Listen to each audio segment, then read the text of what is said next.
اعوذ باللہ من الشیطان الرجیم بسم اللہ الرحمن الرحیم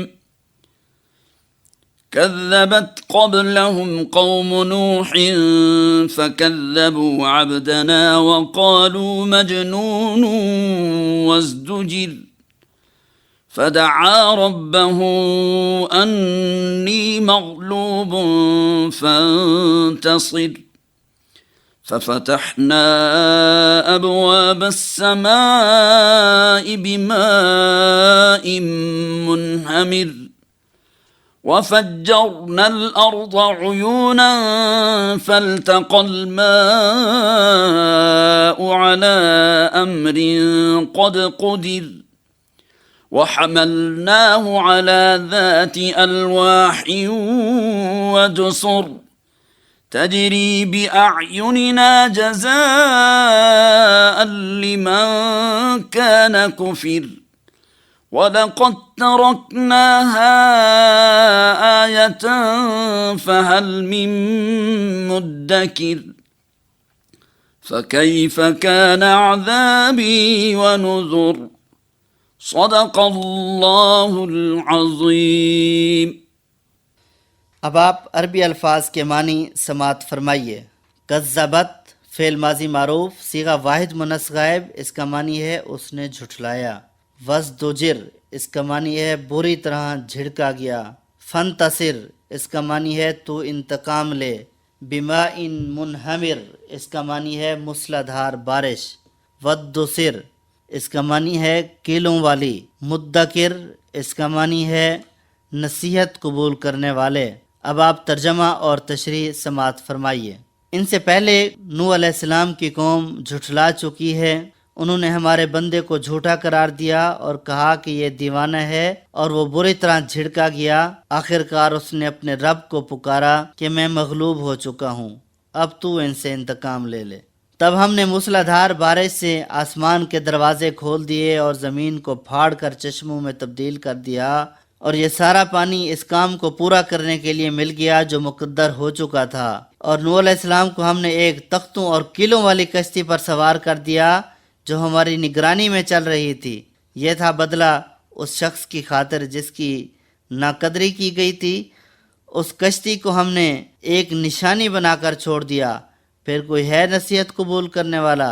دیکھ لو کیسا تھا میرا عذاب اور کیسی تھی میری تنبیہات۔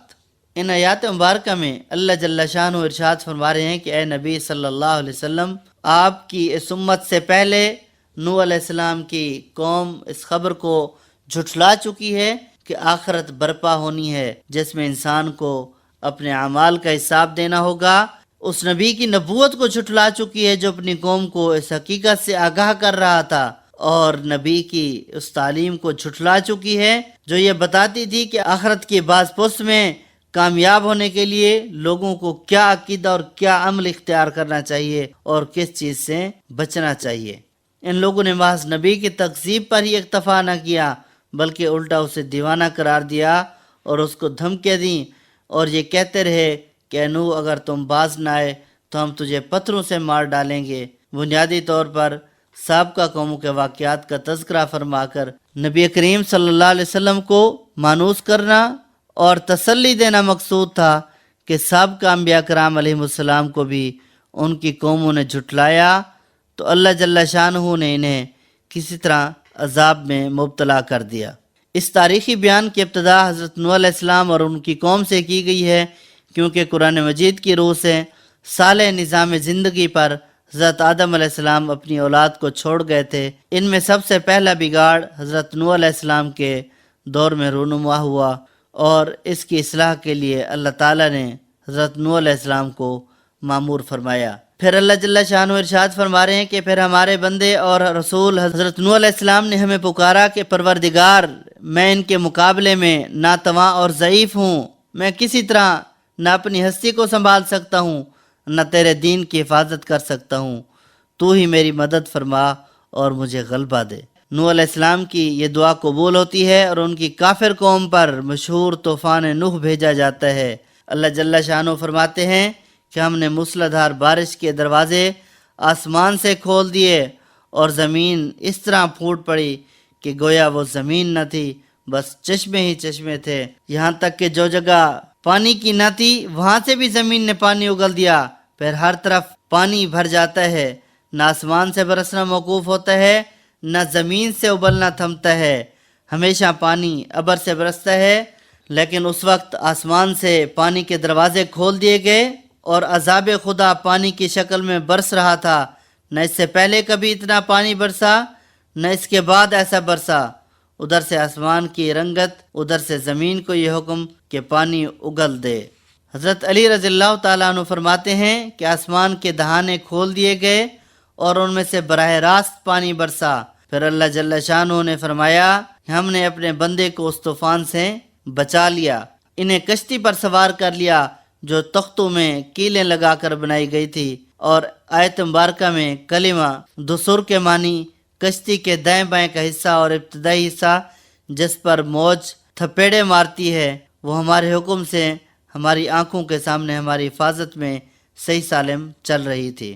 تو حضرت نوح علیہ السلام کی مدد میں کفار سے یہ انتقام تھا کہ ہم نے اسے نشانی بنا کر چھوڑا، جیسے ایک اور آیت مبارکہ میں فرمایا، یعنی ان کے لیے نشانی ہے، ہم نے نسل آدم کو بھری ہوئی کشتی میں سوار کرایا اور کشتی کی مانند بھی ایسی سواریاں دیں جن پر وہ سوار ہوں۔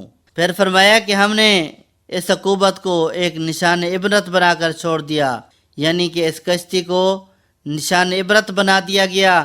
ایک بلند و بالا پہاڑ پر اس کا موجود ہونا سینکڑوں ہزاروں برس تک لوگوں کو خدا کے غضب سے خبردار کرتا رہا اور انہیں یاد دلاتا رہا کہ سرزمین پر خدا کی نافرمانی کرنے والوں کی کیسے شامت آئی تھی اور ایمان لانے والوں کو کس طرح سے بچایا گیا تھا۔